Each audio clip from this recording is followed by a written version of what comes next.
সুপ্রিয় শিক্ষার্থীবৃন্দ, তোমাদেরকে আজকের এই ক্লাসে কবিতাক্ষ নদ মাইকেল মধুসূদন দত্তের চতুর্দশপদী একটি কবিতা, যেটা আমরা জানি।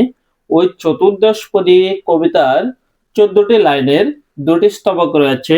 প্রথম 8 চরণের স্তবককে বলা হয় অষ্টক এবং শেষ 6 চরণের স্তবককে বলা হয় ষষ্ঠক। তো এটার একটা অন্তমিল রয়েছে, যেটি আমরা স্মরণ রাখতে পারি না। ওইটা স্মরণ রাখার জন্য মানে খুব সহজ একটি টেকনিক তোমাদেরকে শিখিয়ে দেব।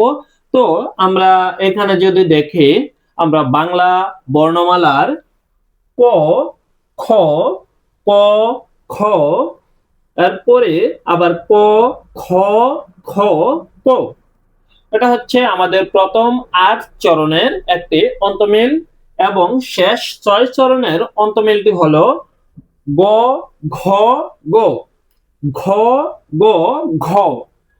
তো এখানে আমরা অনেকে এটিকে স্মরণ রাখতে পারে না। তো স্মরণ রাখার জন্য আমি একটা টেকনিক দেখিয়ে দিই। তো এটা বাংলা ব্যঞ্জন বর্ণের প্রথম ব্যঞ্জন, তো এটাকে 1 এবং খ এটা দ্বিতীয় ব্যঞ্জন, এটাকে 2, তাহলে এখানে হচ্ছে 1 2 1 2। তো কি হচ্ছে 12 12 12 12। এখানে যদি আমরা দেখি, তাহলে এখানে হচ্ছে 12 এবং এর পরবর্তীতে হচ্ছে 21। তাহলে স্মরণ রাখা খুব সহজ, 12 12 12 21।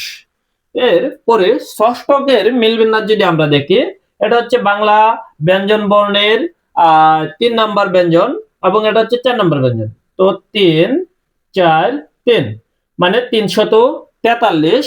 এর পরেরটা হচ্ছে 4 3 4 434। তো আশা রাখি এখন আর কেউ এটা ভুলবা না। তো যদি আজকের এই ক্লাসটি দেখার পর উপকৃত হয়ে থাকো, তাহলে অবশ্যই চ্যানেলটি সাবস্ক্রাইব করে রাখবে। আর যদি পেজ হয়, তাহলে পেজটি ফলো দিয়ে রাখবে।